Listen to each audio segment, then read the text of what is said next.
بہت سارے لوگ رفع الیدین کے سلسلے میں کیا کرتے ہیں، کہتے ہیں کہ رفع الیدین پہلے تھا، اس میں کئی الگ الگ لوگ ہیں. یہ مسئلہ بہت برانچ آؤٹ ہوتا ہے اور اس کے قائلین آپس میں متفق نہیں ہیں. رفع الیدین نہیں کرنے والے ہیں، کرنے والے تو متفق ہے کرنا ہے بھائی، اور کیا ہے. نہیں کرنے والے کیوں نہیں کرنا، کیسا نہیں کرنا، اس میں متفق نہیں ہے. ایک طبقہ کہتا ہے رفع الیدین تھا ہی نہیں، بلکہ منع کرے تھے اللہ کے نبی صلی اللہ علیہ وسلم نے. اللہ کے نبی صلی اللہ علیہ وسلم نے رفع الیدین سے منع کیا تھا، تو وہ شریعت میں کبھی تھا ہی نہیں. دوسری ٹیم بولتی ہے کہ رفع الیدین تھا، اسلام میں تھا، لیکن وہ کیا ہو گیا، منسوخ ہو گیا. تین ہے لیکن کیا افضل کیا ہے، نہیں کرنا افضل ہے. کبھی کیا تو کبھی کر لے، نبی کی یہ سنت کبھی تو ادا کر لے، لیکن نہیں کرنا زیادہ اچھا ہے. اور معلوم نہیں آگے کتنے لوگ آئیں گے بچانے کے لیے اس مسئلے کو، تو کم سے کم اتنے تو اپنے پاس ہیں. جو لوگ کہتے ہیں کہ کبھی تھا ہی نہیں ہے، ان کی دلیل کیا ہے، صحیح مسلم کی دلیل ہے. آپ بولتے ہیں نا بخاری مسلم، وہاں دلیل ہے. کیا دلیل ہے کہ اللہ کے نبی صلی اللہ علیہ وسلم نکلے باہر، آپ نے دیکھا صحابہ کو وہ نماز میں ہاتھ اٹھائے ہوئے ہیں. آپ نے ان سے کہا میں کیا دیکھتا ہوں کہ تم اپنے ہاتھوں کو نماز میں سرکش گھوڑوں کی دم کی طرح اٹھاتے ہو، نماز میں سکون اختیار کرو.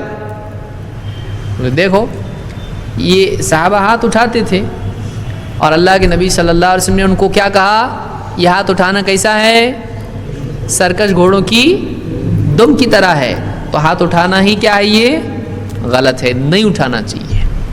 نماز میں سکون اختیار کرو، تو نماز میں کیا ہونا چاہیے، سکون ہونا چاہیے. یعنی نماز میں ہاتھ اٹھانا سکون کے خلاف ہے، اور یہ اتنا برا عمل ہے کہ یہ کیسا عمل ہے، سرکش میں سمجھتے ہیں آپ کو، شرارتی گھوڑے دم بار بار پیچھے ہلاتے، تم بھی ایسا کرتے ہو. تو یہ گھوڑے والا عمل ہے، یہ اچھا عمل نہیں ہے. تو یہ دلیل انہوں نے ذکر کی. تو اس سے کیا ہوا، سٹارٹنگ سے یہ غلط ہے، یہ ہے ہی نہیں مطلب اسلام میں، یہ ممنوع عمل ہے. صحابہ کو منع کیا آپ صلی اللہ علیہ وسلم نے. تو یہ لوگ نسخ کو، یہاں نسخ کی ضرورت ہی نہیں پڑی ان کو، پہلے ایک دم غلط ہے تو ناسخ منسوخ کا مسئلہ ہی ختم ہو گیا. دوسرے لوگ کہتے ہیں کہ آئیں گے ہم لوگ واپس پہلے پہ. دوسرے لوگ کہتے ہیں کہ یہ تھا پہلے. اب اس میں کچھ علمی لوگ ہیں اور کچھ جو ہے غیر علمی لوگ ہیں. علمی لوگ کیا کہتے ہیں کہ یہ تھا پہلے لیکن بعد میں کیا ہو گیا، منسوخ. کیوں؟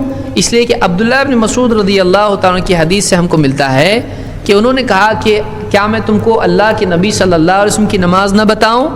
انہوں نے نماز پڑھی اور انہوں نے پہلی مرتبہ رفع الیدین کیا اور اس کے بعد دہرایا نہیں. تو دیکھو صحابی نے نماز میں رفع الیدین کیا، پہلی بار کیا، اس کے بعد نہیں کیا، تو ثابت یہ ہوا اگر رفع الیدین ہوتا نماز میں تو یہ کرتے، انہوں نے نہیں کیا لہٰذا منسوخ ہے. منسوخ تھا تبھی تو چھوڑا. یہ آرگومنٹ نمبر 2 یہ دوسروں کا ہے. تیسرے بولتے دونوں ہیں، لیکن چونکہ نہیں کرنا ہمارے امام سے مل رہا ہے اور مثال کے طور پر یعنی صحابہ سے بھی بعض مل رہا ہے، عبداللہ ابن مسعود وغیرہ سے تو ہے، لیکن نہ کرنا زیادہ بہتر ہے، اس لیے کہ اگر اتنی تاکید ہوتی تو یہ چھوڑتے نہیں وغیرہ وغیرہ باتیں اس میں ہیں. پہلے گروہ کی دلیل خود ان کے سر پہ ہے، ان کے لیے مصیبت ہے. امام البخاری وغیرہ نے کہا ہے جو آدمی اس سے دلیل پکڑ کے رفع الیدین کی کا انکار کرتا ہے اس آدمی کا علم میں کوئی حصہ نہیں ہے، اس کو کچھ معلوم ہی، علم کی ہوا ہی نہیں لگی اس کو. کیونکہ وہ ساری روایتیں جن میں رفع الیدین آیا ہے، جس میں صحابہ کا نہیں نبی صلی اللہ علیہ وسلم کا عمل ہے، تو کیا آپ نبی کے عمل کو بھی ویسے ہی کہو گے کہ یعنی نعوذ باللہ سرکش گھوڑوں کی دم والا؟ اگر واقعی یہ عمل غلط تھا تو پھر اللہ کے نبی صلی اللہ علیہ وسلم نے کیوں کیا؟ تو ایسا ہو سکتا ہے کہ خود اللہ کے نبی صلی اللہ علیہ وسلم ایک عمل کریں اور صحابہ کو کہیں کہ سرکش گھوڑوں کی دم کی طرح اور ان کو ڈانٹیں، کیا ایسا ہوگا؟ یعنی ایسا کیسا ہوگا کہ ایک چیز جو خود آپ کر رہے ہیں اس سے دوسروں کو ڈانٹ رہے ہیں، اور ڈانٹ رہے ہیں ایسا بھی نہیں کہ میرے لیے تمہارے لیے نہیں، ایسا نہیں، یہ عمل ہی برا ہے۔ کوئی آدمی نہیں کہہ سکتا آپ کے ساتھ خاص ہوگا اس لیے دوسروں کو منع ہوگا، کیا ایسا بول سکتے ہیں؟ یہاں پہ آپ اس کے برا ہونے کی علت بتا رہے ہیں، یہ نہیں کہہ رہے ہیں میرے ساتھ خاص ہے۔ آپ کیا بول رہے ہیں؟ یہ عمل سرکش گھوڑوں کی دم کی طرح دمیں اٹھانے کی طرح ہے، تو اس سے معلوم ہوا کہ یہ عمل برا ہے۔ تو یہ کیا ہے پھر؟ مطلب آپ کو کیا لگ رہا ہے اس میں؟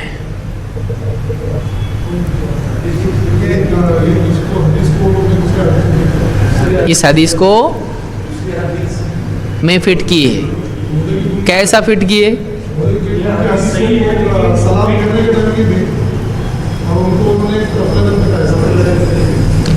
رفع الیدین کئی ہیں، ایک ہے رفع الیدین نماز کی ابتدا میں، ایک ہے رکوع سے قبل، رکوع کے بعد، اور تحیات وغیرہ کے بعد اور سجدوں کے درمیان، اور ایک ہے التحیات کے وقت۔ تو اگر فی نفسی ہی خود ہاتھ اٹھانا یہ برا ہے تو سب سے پہلے کون سا ہاتھ اٹھانا برا ہوگا؟ پہلا ہے کہ نہیں؟ وہ بھی تو وہی ہاتھ اٹھانا، بیچارہ جو رکوع میں کر رہا ہو کیا نیا کر رہا کچھ تو بھی، کیا ایسا کر رہا کچھ تو وہ بھی وہی کر رہا ہے جو پہلے کر رہا ہے۔ تو اگر یہ برا ہے خود ہی تو پھر پہلا برا ہونا چاہیے۔ بولے نہیں پہلا ثابت ہے تو ہم کہیں پھر دوسرا بھی ثابت ہے۔ اگر پہلا ثابت ہونے کی وجہ سے برا نہیں ہے تو پھر دوسرا والا ثابت ہے کیا؟ نہیں۔ اگر وہ ثابت ہے تو وہ بھی برا نہیں، جیسے پہلے برا نہیں ویسا دوسرا برا نہیں۔ تو پھر معلوم ہوا کہ برا وہ ہے جو ثابت نہیں ہے۔ تو کیا التحیات کے وقت سلام کے لیے ہاتھ اٹھانا نبی صلی اللہ علیہ وسلم سے ثابت ہے؟ نہیں ہے، تو پھر وہ برا ہے۔ سمجھا؟ ایک دم سمپل ہے۔ اگر کوئی آدمی، پھر سے میں آ رہا ہوں، اگر کوئی آدمی کہتا ہے کہ یہ دیکھو یعنی یہ رفع الیدین آپ نے ڈانٹا، ہم کہیں ہاتھ اٹھانا مطلب برا ہے نا؟ بولے گا ہاں۔ تو پھر اگر ہاتھ اٹھانا برا ہے تو پہلا برا ہے، تو ہمارا رکوع تک جانے کے پہلے تم پہلا ہی برا کرو پہلے، تو ہم دوسرے کو برا کرتے ہیں۔ پہلے سے شروع کرنے کا، بیچ میں سے شروع کرنے کا، کہاں سے شروع کرنے کا؟ شروع سے شروع کریں گے۔ تو اگر وہ برا ہے تو کون سا برا ہے پہلے؟ پہلا۔ بولے ارے وہ برا نہیں ہے، وہ ثابت ہے، تو ہم بولیں گے ٹھیک ہے دوسرا ثابت ہے۔ وہ ثابت کیسے ہوا؟ اللہ کے نبی صلی اللہ علیہ وسلم وہ کرتے تھے۔ معلوم ہوا اس حدیث کے باوجود، ڈانٹنے کے باوجود، اگر وہ عمل اللہ کے نبی صلی اللہ علیہ وسلم سے ثابت ہے تو برا نہیں ہے۔ آئیے دیکھتے ہیں دوسرا ثابت ہے کیا؟ دوسرا ثابت ہے نا، کتنی حدیثیں صحابہ کی کہ اللہ کے نبی صلی اللہ علیہ وسلم نے رفع الیدین ایسا کیا، مالک ابن حویرث، عبداللہ ابن عمر، علی ابن ابی طالب، اور کتنے صحابہ ہیں۔ تو پھر وہ بھی ثابت ہے، تو معلوم ہے یہ بھی برا نہیں ہے۔ پھر کیا حدیث میں آیا ہے کہ وہ التحیات کے وقت اٹھاتے تھے؟ ہاں، مسلم کی حدیث میں آیا ہے۔ یہ ہمارے نبی سے ثابت ہے کیا؟ یہ ثابت نہیں ہے۔ تو جو ثابت نہیں ہے وہ منع ہے، اور جو ثابت ہے وہ منع نہیں ہے۔ تو جیسا تمہارا منع نہیں ہے ویسا ہمارا بھی منع نہیں ہے۔ وہ تیسرا منع ہے جو نہ تم کرتے نہ ہم کرتے، خواہ کیوں لڑ رہے ہیں؟ تم بھی کرو جو ہم کرتے ہیں، جب وہ ثابت کر رہے تو یہ بھی ثابت کرو۔ سمجھ میں آیا؟ یہ سمپل ہے۔ یہ ایک آرگومنٹ ہے، اور یہ ذیلی وغیرہ نے ذکر کیا ہے، یعنی یہ کہا۔ اب یہاں ایک دوسری چیز آتی ہے، اب اس سے بھاگنے کا کیسا؟ یہ ایسا تو نہیں بھاگنے آ رہا۔ دوسرا ایک طریقہ ہے، پہلا والا نماز میں ہے ہی نہیں۔ اصل میں اس کو میں آگے آنے والا ہوں، جب نماز کے مسائل ہم دیکھیں گے، لیکن اب آ گیا تو لے لو اس کو۔ حنفی علماء نے کہا کہ حدیث کے الفاظ کیا ہیں؟ اسکنوا فی الصلاۃ، نماز میں سکون اختیار کرو۔ اور پہلے جب ہم ہاتھ اٹھاتے ہیں تو وہ نماز کے اندر نہیں ہے، وہ نماز کے باہر ہے۔ تو اب نماز میں تمہارا کون سا رفع الیدین آ رہا ہے؟ جو رکوع کے پہلے اور رکوع کے بعد میں۔ ہاں، آپ بولو کیا بولتے ہیں؟ آپ بولو ابھی کیا بولتے ہیں؟ ارے ہاں نا، ہاں نماز کے اندر کے فرائض، نماز کے باہر کے فرائض، تو یہ تو نماز کے اندر کے بارے میں ذکر کیا ہے. اور دوسرا بھی ہو سکتا ہے کہ اگر یہ نماز کے باہر ہے تو پوچھ سکتے بھائی نماز کے باہر بات ٹھیک ہے, نماز کے اندر کوئی بھی رفع نہیں کرنا چاہیے. تو ایسے باتیں لوگ جو ہاں وطر کی نماز میں وہ رفع کرتے ہیں اور اس کی نماز میں بھی زیادہ صحیح. تو ہاں ہو گیا جاؤ نہیں کہ اور بھی آدمی کی تفصیل ہو سکتی. صحیح بالکل ایک دم کہ اگر وہ کہتے ہیں کہ ٹھیک ہے ہم بولیں گے باقی نماز میں چھوڑ دو, پھر کیا یہ برا عمل کچھ نمازوں میں جائز ہوگا اور کچھ میں ناجائز ہوگا؟ اگر یہ غلط ہے تو پھر اسکنوا فی الصلاۃ, اسکنوا فی صلاۃ الفجر, اسکنوا فی صلاۃ العصر, اسکنوا فی صلاۃ غیر الوتر, ایسا ہے الصلاۃ.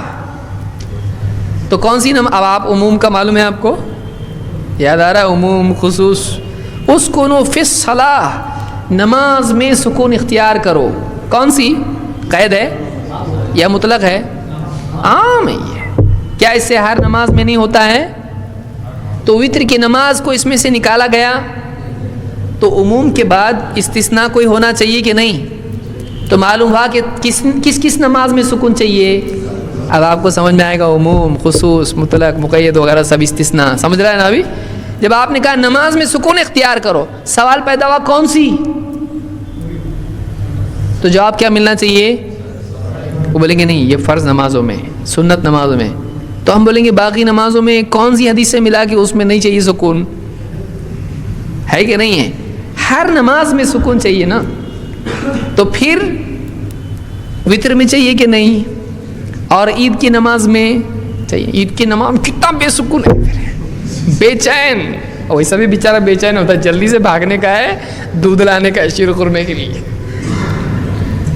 بے چین ہے, چاچا کے پاس جانے کا ہے, نہیں گئے تو ناراض ہوں گے. چلو تو ایک دم آتما اس کی کیا رہتی ہے, بے چین رہتی ہے پوری. تو کیا عید کی نماز میں بے سکونی چلتی ہے؟ کیونکہ الصلاۃ کیا وہ نماز ہے؟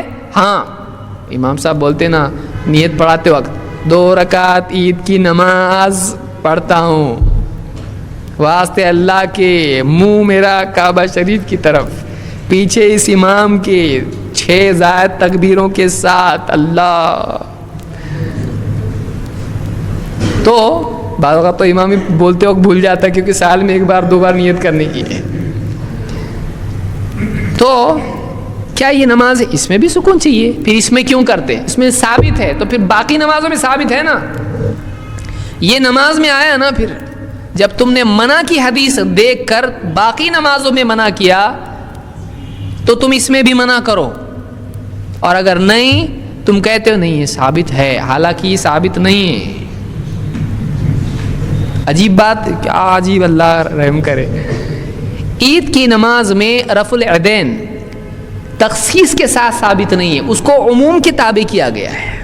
اس کو یاد رکھیے, یعنی ایسا نہیں آیا ہے کسی بھی حدیث میں کہ عید کی نماز میں اللہ کے نبی صلی اللہ علیہ وسلم نے رفع الیدین کیا ہو. کسی حدیث میں نہیں ہے.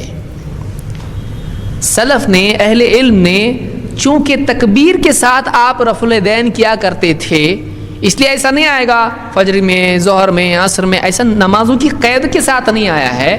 چونکہ وہ تکبیر کے ساتھ میں رفع الیدین ہے اس لیے ائمہ نے, امام احمد یا دوسرے علماء نے اس کے ساتھ اس کو جوڑا ہے. یہ بھی نماز ہے, وہ بھی نماز تھی, اس میں بھی تکبیر میں تھا, اس میں بھی تکبیر میں ہے. چلو, تو عام کے تابع اس کو کیا گیا ہے, اس کو اسپیشل کیس نہیں کیا گیا ہے. سمجھ میں آ رہا ہے؟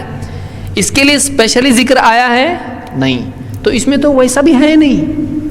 تم وہاں نہیں جہاں ہے وہاں آپ نے نہیں رکھا رفع الیدین, اور جہاں اسپیشل ذکر نہیں ہے وہاں ایکسٹرا آپ لے کے آ گئے. اتنے شاید سال بھر کی جو چھوٹے اس کی قضا کرتے کیا کرتے. تو جس میں عجیب بات ہے, اب سوچیے نا, عجائبات ہیں یہ پورے, کہ جہاں ثبوت ہے وہاں نہیں کرتے ہیں, جہاں بعینی ہی ثبوت نہیں ہے وہاں کرتے ہیں. تو اگر منع ہے تو یہاں بھی ہونا چاہیے. اگر آپ کہتے ہو کہ یہاں ثابت ہے تو پھر آپ کو کیا کرنا پڑے گا, وہاں بھی اس کو ثابت ماننا پڑے گا, وہاں بھی آپ کو ماننا پڑے گا. تو ایک تو جواب اس کا یہ ہے کہ نماز میں داخل ہے تو پھر صحابہ جو کرتے تھے سلام کے وقت میں, تو وہ اتحیات کے وقت میں کرتے تھے، وہ برا ہے، وہ کرنا صحیح نہیں ہے، کیونکہ آپ نے حدیث میں طحاوی وغیرہ نے اس کو روایت کیا، آپ نے کہا تم کو چاہیے کہ تم اپنا ہاتھ اپنی رانوں پر رکھو اور اپنا چہرہ اپنے بھائی کی طرف کر کے کہو السلام علیکم ورحمۃ اللہ، آپ نے بتایا۔ تو وہ کون سا وقت تھا؟ نماز کا آخری حصہ جس میں اتحیات میں لوگ بیٹھتے ہیں، اور بھی تفصیل ہے جو ہم آگے جب رفع الیدین کے مسئلے پر آئیں گے تب دیکھیں گے۔ تو ایک بھی یہ بات ہے۔ دوسری بات جو لوگوں نے کہی ہے وہ یہ کہ بت رکھ کے آتے تھے، یہ علمی جواب نہیں ہے، یہ قوم کا جواب ہے۔ یہ کون سی کتاب ہے؟ اس کا حوالہ نہیں ہوتا، اور حوالہ دینا بھی یہ سینہ بسینہ آیا ہوا علم ہے، یہ کتابوں میں نہیں ملے گا آپ کو، یہ بہت اونچا علم ہے کہ وہ لوگ کیا کر کے آتے تھے، بت رکھ کے آتے تھے۔ اس لیے اللہ کے نبی صلی اللہ علیہ وسلم نے یہ ترکیب بتائی، بالکل بیہودہ بات ہے یہ، یعنی بیوقوف لوگ بھی بیوقوف بولنا چاہیے، اتنا غلط جواب ہے یہ ایسا جواب ہے کہ بیوقوف لوگ ایسے آدمی کو کیا بولنا چاہیے؟ بیوقوف ہے تو، اتنا بیوقوف ہے وہ۔ اس کو میں رفع الیدین کے ذکر میں انشاءاللہ تفصیل اس کی ذکر کروں گا، چونکہ یہاں ہم ناسخ منسوخ دیکھ رہے ہیں۔ علمی جواب جو ہے کیونکہ یہ لائق نہیں جواب دینے کی بھی۔ کچھ علماء نے کہا دیکھو ابن مسعود رضی اللہ تعالیٰ عنہ نے رفع الیدین نہیں کیا، لہذا اگر یہ چیز منسوخ نہ ہوتی تو عبداللہ ابن مسعود رضی اللہ تعالیٰ عنہ رفع الیدین نہیں چھوڑتے۔ یہ تھوڑا علمی جواب ہے لیکن صحیح نہیں ہے۔ طحاوی وغیرہ نے اور عام طور سے حنفی حضرات نے اس کو اپنے لیے ایک مضبوط استدلال بنایا ہے، طحاوی نے اس سے استدلال کیا ہے، اور خود حنفی علماء میں سے جیسے عبدالحی لکھنوی وغیرہ نے اس کی گرفت کی ہے، انہوں نے کہا ایسا نہیں رہتا، ایسا نہیں بولنے کا رہتا، انہوں نے اس کو مطلب قبول نہیں کیا۔ نص کے سلسلے میں یہ اصول یاد رکھیں کہ نبی صلی اللہ علیہ وسلم کے عمل کو جو آپ سے ثابت ہو، کسی ایک صحابی کا نہ کرنا اس کو منسوخ نہیں بنا سکتا ہے۔ غیر نبی کے عمل کو منسوخ کرے گا؟ غیر نبی کے عمل کو کیسے منسوخ کر سکتا ہے؟ حجت نبی ہے، غیر نبی حجت ہے نہیں۔ تو آپ کسی صحابی کے عمل سے نبی صلی اللہ علیہ وسلم کے ثابت شدہ عمل کو منسوخ نہیں کر سکتے ہیں۔ دوسرا یہ کہ خود ابن مسعود کی جو روایت ہے، خود علماء میں سے ایک لمبی لسٹ ہے، انہوں نے اس روایت کو ضعیف کہا ہے۔ تو منسوخ کرنے کے لیے وہ دلیل بھی کیا ہونا چاہیے، ناسخ بھی کیا ہونا چاہیے، پاورفل ہونا چاہیے۔ مثلا جو ثابت شدہ عمل ہے وہ تو صحیح روایت سے آ رہا ہے، اور ایک ضعیف روایت سے آپ اس کو منسوخ کر سکتے ہیں صاحب، وہ خود ثابت نہیں اپنی جگہ، اگر یہ نہیں بھی ہوتا تو وہ عمل بن سکتا تھا دلیل، بلکہ آپ ثابت شدہ عمل کو کینسل کرنے کے لیے ضعیف لا رہے ہیں، آپ کتنی ہمت آپ کی، یعنی ایک ایسی چیز جو ثابت نہیں ہے اس سے آپ ثابت شدہ کو منسوخ کر سکتے نہیں۔ دوسری بات یہ کہ آپ کسی صحابی کے قول یا عمل سے اللہ کے نبی صلی اللہ علیہ وسلم کے قول و عمل کو منسوخ کر سکتے ہو؟ نہیں کر سکتے ایسا، الا یہ کہ وہ صحابی کہیں کہ پہلے ایسا تھا پھر وہ منسوخ ہو گیا، تو ظاہر بات ہے وہ خبر دے رہے ہیں، ان کے عمل سے منسوخ کر رہے ہیں وہ نہیں، میں منسوخ کرتا ہوں ہمارے نبی کے عمل کو، ایسا کر رہے صحابی نہیں۔ صحابی کا عمل یا صحابی کا اپنا فتویٰ، فرق یاد رکھیے اس کو، صحابی کا اپنا عمل یا صحابی کا اپنا فتویٰ نبی صلی اللہ علیہ وسلم کے قول و عمل کو منسوخ کر سکتا ہے؟ نہیں۔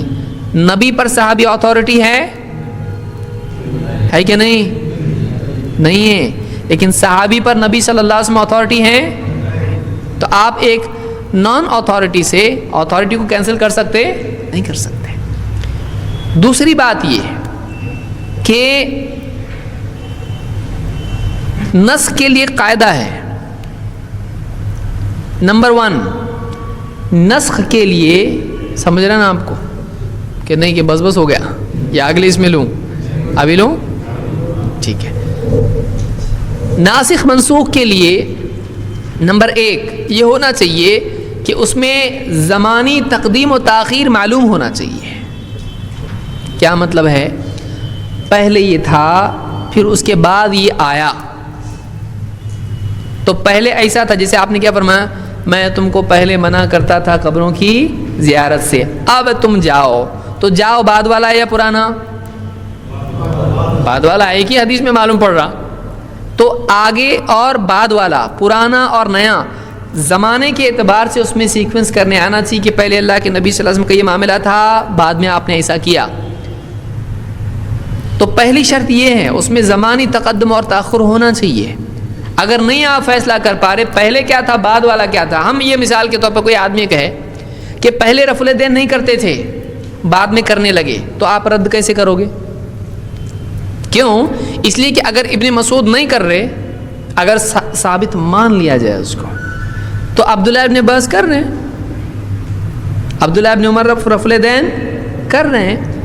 تو ابن مسعود نہیں کر رہے ہیں، عبداللہ ابن عباس کر رہے ہیں، عبداللہ ابن عمر کر رہے ہیں، انس بن مالک کر رہے ہیں، اور بہت سارے دوسرے صحابہ بھی کر رہے ہیں. تو ہم یہ کہیں گے پہلے نہیں تھا بعد میں رفع الیدین کرنے لگے، آپ اس کو رد کیسے کرو گے؟ نہیں کر سکتے. بلکہ زیادہ پاورفل بات یہ ہو جائے گی، عبداللہ ابن مسعود رضی اللہ تعالیٰ عنہ شروع والے ہیں یا بعد والے ہیں؟ اور انس ابن مالک، عبداللہ ابن عمر اور اسی طرح سے عبداللہ ابن عباس شروع والے ہیں کہ بعد والے ہیں؟ بعد والے ہیں، چھوٹے تھے. تو بعد والے کے پاس کیا مل رہا ہے اور شروع والے کے پاس کیا مل رہا ہے؟ نو رفع الیدین. تو یہ ہو سکتا ہے پرانا ہو، پہلے نہیں تھا پھر بعد میں آیا. تو اگر یہ آرگومنٹ، پھر اس کو ثابت کرنا مشکل ہوگا کہ نہیں ہوگا، کیونکہ زمانی تقدم اور تاخر یہاں پر موجود نہیں ہے، پہلا بعد والا نہیں ہے اس میں. دوسری چیز، پہلی چیز یہ ہے کہ آگے پیچھے پہلے بعد میں یہ ڈیٹ ہونا چاہیے اس میں. دوسری چیز، جمع جب تک کہ ممکن ہو نسخ نہیں کیا جائے گا، یہ قاعدہ ہے. یعنی تمام دلائل کو جمع کر کے سب پر عمل کی گنجائش اگر نکلتی ہے تو ایک کو چھوڑ کے ایک کو لینا نہیں کیا جائے گا، اس لیے کہ حکم سب کو لینے کا ہے، کچھ کو لینے کا نہیں.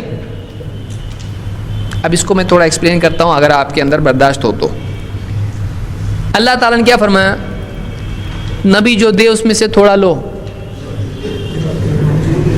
کیا کہا اللہ تعالیٰ نے؟ وَمَا آتَاكُمُ الرَّسُولُ فَخُذُوهُ، جو کچھ رسول تم کو دیں اسے لو. تو معلوم ہوا کہ نبی صلی اللہ علیہ وسلم نے جو کچھ دیا ہے، آپ سے جو کچھ قول و عمل ہم کو ملا ہے، اس سب کو لینا چاہیے، تھوڑے کو. آپ یہ بتائیے نسخ میں سب ہوتا ہے یا تھوڑا ہوتا ہے؟ سب ہوتا ہے نا، سب چھوڑ دو. نسخ میں ہوتا کیا ہے؟ ایک عمل کینسل ہوتا ہے اور ایک عمل، آپ قبلہ مثلا پچھلا قبلہ نیا قبلہ، نسخ میں آپ دونوں لیتے نا، دونوں پہ نماز پڑھو ادھر قبلے کی طرف، کیا ہوتا ہے؟ ہاں. تو جب تک کہ جمع کی گنجائش ہو، کلیئر کٹ اگر معلوم ہے پچھلا گیا تو چھوڑنا ہے، کلیئر اگر نہیں ہے تو پریفرنس آپ کس کو دو گے؟ چھوڑنے کو یا لینے کو؟ کیونکہ عام حکم کیا ہے؟ لینے کا. جب آپ مجبور ہو جاتے ہو نہیں یہ منسوخ ہے، تو آپ کیا ہو گئے؟ اب مجبور ہو گئے، آپ نہیں لے سکتے اس کو. تو جب تک کہ چھوڑنے کی مجبوری نہ ہو تب تک کہ کیا کرنا پڑے گا؟ تو آپ کے لیے کیا رفع الیدین کے سلسلے میں، مسئلے میں ایک مثال ہم لے کے چل رہے ہیں، ایسے بہت ساری مثالیں ہیں. رفع الیدین کے مسئلے میں جمع ممکن ہے یا نہیں؟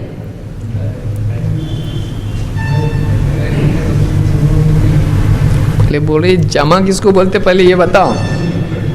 جمع، تفریق، ڈیوائڈ اور ملٹیپلیکیشن کیا ہے؟ جمع اس کو کہتے ہیں کہ دونوں پر عمل کی گنجائش ہو، دونوں پر سب لینا اسی معنی میں ہوگا نا. جیسے مثال کے طور پر اللہ کے نبی صلی اللہ علیہ وسلم سے جو نماز میں ہم ثنا پڑھتے ہیں، جس کو ہم ثنا بولتے ہیں بہت سارے لوگ، جس کو دعا الاستفتاح کہتے ہیں، کون سی دعا ہے؟ سبحانک اللہم، یہ اپنی جنرل بچپن سے سیکھی ہوئی. اور ایک دعا کون سی ہے؟ اللہم باعد بینی وبین خطایا کما باعدت بین المشرق والمغرب، اور لمبی دعا ہے. تو یہ ناسخ ہے یا منسوخ ہے؟ جمع ہے یہ. ہاں ناسخ ہے. اور وہ سبحانک اللہم کیا ہو گئی؟ منسوخ ہو گئی. تو اب اس پہ عمل جائز رہا نہیں. اسی لیے حضرت عمر اس کو کیا کرتے تھے؟ اپنی فرض نمازوں میں پڑھتے تھے. صحیح مسلم میں ہے کہ عمر رضی اللہ تعالیٰ عنہ فرض نمازوں میں یہ دعا پڑھتے تھے. کون سی؟ سبحانک اللہم و بحمدک، یہ دعا پوری پڑھتے تھے. اور ابو ہریرہ رضی اللہ تعالیٰ نے اللہ کے نبی صلی اللہ علیہ وسلم سے پوچھا کہ میں اسکاتک بین التکبیر والقراءۃ ما تقول، آپ تکبیر اور قرات کے بیچ میں خاموش ہو جاتے ہو، آپ کیا پڑھتے ہو؟ آپ نے کیا جواب دیا؟ اللہم باعد بینی و بین. اب یہاں آپ نے یہ جواب دیا. اور رات کی نماز میں آپ سے یہ بھی ثابت ہے سبحانک اللہم و بحمدک، ابو سعید رضی اللہ تعالیٰ کی روایت میں، جہاں تک کہ مجھ کو یاد ہے. تو اب اس میں ناسخ ہے منسوخ ہے، کیا ہے؟ حضرت عمر کون سی پڑھتے تھے؟ تو یہ منسوخ ہے. سمجھ میں آ رہا ہے؟ اگر یہ ہوتی تو یہ پڑھتے. اب اگر ایسا کوئی کرے تو پھر ایسی بہت ساری چیزیں نکلیں گی. ہاں تو انہوں نے وہ دعا چھوڑ دی ہے نا، یہ دعا پڑھتے تھے. سمجھ میں آ رہا ہے کہ نبی صلی اللہ علیہ وسلم سے وہ دعا ثابت ہے اور یہ بھی ثابت ہے، اور عمر رضی اللہ تعالیٰ عنہ وہ دعا پڑھ رہے ہیں. تو اب ایسی صورت میں ہم کیا کریں؟ صحابی کے عمل سے نبی کی ایک سنت کو منسوخ کر دیں، چھوڑ ہی دیں اس کو، جبکہ اللہ نے حکم کیا دیا ہے؟ وما آتاکم الرسول. تو یہاں یہ زیادہ بہتر ہے کہ وہ بھی ہے یہ بھی ہے، یا یہ زیادہ بہتر ہے کہ وہ نہیں ہے اور یہ ہے، جبکہ ہمارے پاس وہ نہیں ہے کی دلیل نہیں ہے. اس کو کینسل کرنے کے لیے اتنی پاورفل کچھ ہے کہ اپنے پاس کہ وہ نہیں کے لیے اپنے پاس نہیں ہے. تو اس کو کیا کہتے ہیں؟ جمع کرنا اولا ہے نسخ سے، کیونکہ نسخ میں کیا ہوتا ہے؟ ایک لو ایک چھوڑو. اور جمع میں کیا ہوتا ہے؟ یہ بھی ہو سکتا ہے یہ بھی ہو سکتا ہے، دونوں پہ عمل ہو سکتا ہے. تو یہاں دونوں ہو سکتا ہے اگر، تو منسوخ بھی کہنا صحیح نہیں ہوگا. مثال کے طور پر ابن حزم نے ایک بات کہی ہے کہ یہاں جمع ممکن ہے. یہ ممکن ہے اگر مان لیا جائے، انہوں نے اس روایت کو صحیح تسلیم کرتے ہوئے یہ بات کہی ہے. کس کی روایت؟ عبداللہ ابن مسعود کی. آپ رینج میں ہے نا برابر؟ ہاں کوریج، تو کوریج کے باہر چلے گئے تو ہوگا مشکل. ابن مسعود رضی اللہ تعالیٰ کی روایت کو ابن حزم نے کیا کہا ہے؟ یہ صحیح ہے، صحیح پکڑ کے چل رہے ہو اس کو. ہمارے نزدیک وہ روایت صحیح نہیں ہے، اس لیے کہ عام طور سے محدثین نے اس کو ضعیف کہا ہے. بہرحال صحیح لے کے وہ چل رہے ہیں. انہوں نے کہا کہ یہ جمع ممکن ہے، کہ بہت ممکن ہے اللہ کے نبی صلی اللہ علیہ وسلم نے کبھی اس کو چھوڑا ہو تاکہ یہ بتایا جائے کہ یہ لازم نہیں ہے. تو کبھی کوئی آدمی چھوڑ دے تب بھی چلے گا، لیکن کرنا اس کو عام آپ کا عمل ہے. لیکن کبھی چھوڑ دیا تو چلتا. تو آپ نے کبھی چھوڑا ہو اور وہی چھوڑی ہوئی چیز ایک مرتبہ کی ابن مسعود بتا رہے ہیں. دیکھو ایسا بھی پڑھ کے بتاتا ہوں میں. کیا یہ جمع ممکن ہے؟ اگر اس کو صحیح مانتے ہیں تو ایسا بھی دونوں روایتیں چل سکتی ہیں کہ اتنے سارے صحابہ جو رفع الیدین ذکر کر رہے ہیں کہ آپ ایسا کیا کرتے تھے، اور پھر ایک روایت ابن مسعود کہہ رہے ہیں تم کو ایک نماز پڑھ کے بتاؤ کہ اللہ کے نبی کی، اور ویسا اس میں رفع الیدین نہیں کر رہے ہیں. مان لو صحیح ہے تھوڑی دیر کے لیے. تو ایسا بھی بولا جا سکتا ہے کہ رفع الیدین تو ہے لیکن کبھی نہیں بھی کیا آپ صلی اللہ علیہ وسلم نے. کیا ایسا پاسبلٹی نکل سکتی ہے کہ نہیں؟ نکل سکتی ہے. تو جب جمع ہو سکتا ہے تو ایک عمل کو ہمیشہ کے لیے چھوڑ دینا یہ زیادہ بہتر ہے، یا اس دلیل کے ساتھ جوڑ کے کبھی چھوڑا ہو سکتا ہے، یہ جمع زیادہ بہتر ہے. تو چھوڑا تو نکل رہا ہے، ہمیشہ چھوڑا کر نہیں نکل رہا ہے. کبھی چھوڑا ہے بھی نکل سکتا ہے اس سے. تو آپ ہمیشہ کے لیے کیوں چھوڑا رہے ہو اس کو، جب ایک مرتبہ چھوڑا سکتے ہیں آپ اس کو؟ کیونکہ آپ کے پاس ہمیشہ کا چھوڑا اس کی دلیل نہیں ہے. کیوں؟ ہمیشہ آپ اگر یہ بولتے ہو ارے پھر ابن مسعود کیسا چھوڑے، اگر واقعی تھا تو ہم بولے پھر منسوخ تھا تو عبداللہ ابن عمر کیسا عمل کیے، ہے کہ نہیں؟ آپ کے پاس اگر ان کا آرگیومنٹ ہے تو یہ بھی تو آرگیومنٹ آپ کے پاس ہے کہ واقعی جب منسوخ تھا، اور بل نماز کا مسئلہ ابن مسعود سے کیسے چھپا رہا، نماز کا مسئلہ عبداللہ ابن عمر سے کیسے چھپا رہا؟ آپ جو ادھر کر رہے ہیں وہی آئینہ آپ کے سامنے کرے گا. آپ جب ابن مسعود کے بارے میں ایسا بول رہے ہم عبداللہ ابن عمر، اور یہ بھی مسعود ایک ہیں، عبداللہ ابن عمر، انس ابن مالک، عبداللہ ابن عباس، اور پھر لاؤ مالک ابن حویرث اور ابو حمید الساعدی، کتنے لاؤں؟ پھر وہ کیسا کر رہے؟ سمجھ میں آ رہی بات؟ تو اگر یہ منسوخ ہوتا تو یہ صحابہ اس کو ترک کرتے کہ نہیں کرتے؟ منسوخ ہوتا تو ترک کر دیتے، جب ترک نہیں کیا تو معلوم منسوخ نہیں ہے. تو کسی ایک صحابی کے عمل سے اللہ کے نبی صلی اللہ علیہ وسلم کی سنت اور صحابہ اتنے سارے عمل کر رہے ہیں، اس سب کو منسوخ بنا دینا اگر ہے تو پھر ابن مسعود رانوں کے بیچ میں ہاتھ رکھتے تھے رکوع میں، کرو سب منسوخ ہے. گھٹنے کا، گھٹنے پہ ہاتھ رکھتے ہیں، کہاں رکھتے ہیں ہم لوگ؟ رکوع میں گھٹنے پہ رکھتے ہیں. عبداللہ ابن مسعود رضی اللہ عنہ نہیں رکھتے تھے، بلکہ کہاں ہاتھ رکھتے تھے؟ دونوں رانوں کے بیچ میں، کیونکہ پہلے وہ عمل تھا لیکن ان کو معلوم نہیں ہوا کہ یہ منسوخ ہوا ہے. اسی لیے دوسرے صحابی غالباً سعد رضی اللہ تعالیٰ نے، انہوں نے اپنے بیٹے کو جب ایسا کرتے دیکھا تو اس کو نماز میں ہاتھ پہ مارا، اس کو کہا ہم کو پہلے نماز کے بعد کہا ہم کو پہلے ایسا حکم تھا کہ ہم رانوں کے بیچ میں ہاتھ رکھیں، بعد میں ہم کو حکم دیا گیا ہاتھ کہاں رکھیں، لیکن ابن مسعود کو معلوم تھا. تو ہو سکتا ہے نہیں معلوم ہو. تو اس طرح کی کوئی چیز جو ہے، اب کوئی آدمی پھر سوچے کہ نماز کا مسئلہ ان کو کیسا، تو پھر ساری چیزیں اب بتاؤ، گھٹنے پہ ہاتھ رکھنا نہیں معلوم ان کو، یا انہوں نے یہ سمجھا ہو کہ یہ سنت ہے اور یہ منسوخ نہیں ہے، یہ بھی نبی کا عمل ہے، میں وہ عمل کروں گا جو لوگ نہیں کر رہے ہیں، یہ بھی ہو سکتا ہے. سمجھ میں آ رہی بات؟ یعنی ابن مسعود رضی اللہ تعالیٰ عنہ جو گھٹنے کی بجائے رانوں کے درمیان ہاتھ اس طرح سے رکھ رہے ہیں، تو ان کے نزدیک اس پر بھی عمل پہلے تھا کہ نہیں تھا؟ تھا، لیکن منسوخ ہونے کا علم ان کو نہیں تھا. اگرچہ ہو سکتا ہے وہ گھٹنوں کا عمل جانتے ہوں، لیکن وہ یہ سمجھ رہے ہوں کہ وہ سنت جو دوسرے نہیں کر رہے میں اس پہ عمل کروں گا، انہوں نے اس طرح سے عمل کیا. اسی طرح سے رفع الیدین میں ان کے نزدیک کوئی عمل کبھی دیکھا ہو اللہ کے نبی صلی اللہ علیہ وسلم کا، یا اس کو لازم نہ سمجھتے ہوں اور آپ نے اس کو ترک کیا ہو، یہ بتانے کے لیے کہ ایسا بھی ہے، کبھی ایسا بھی کیا، لیکن عام طور سے عمل اس کا نہیں ہے. کچھ بھی ہو سکتا ہے. تو جب جمع ممکن ہے تو نسخ پر عمل، کسی چیز کو منسوخ آپ بنانا شروع کریں گے کچھ بھی منسوخ ہو جائے گا. پھر ایک صحابی کا کچھ نہ کچھ عمل آپ کو مل جائے گا ایسا کہ انہوں نے یہ نہیں کیا، تو پھر آپ کیا کرو گے؟ پچھلے سارے عمل، شریعت پوری منسوخ ہو جائے گی، ایسا پوری سنتیں اور کئی چیزیں منسوخ ہو جائیں گی، یہ کہہ کے کہ فلاں صحابی ایسا نہیں کرتے تھے. جیسے مثال کے طور پر عاشورہ کا روزہ ہے، عاشورہ کا روزہ ہے، عبداللہ ابن مسعود رضی اللہ تعالیٰ عنہ اور بعض صحابہ کے بارے میں نہیں رکھتے تھے وہ، پھر کیا کریں گے آپ؟ منسوخ بولیں گے اس کو؟ ہے وہ روزہ، اس کی فرضیت منسوخ ہے لیکن عمل منسوخ ہے نہیں، ان کے نہیں کرنے سے وہ منسوخ ہو گیا نہیں. سمجھ میں آ رہا ہے؟ تو یہ کچھ چیزیں ہیں جو ناسخ منسوخ میں یاد رکھنے کی ہیں.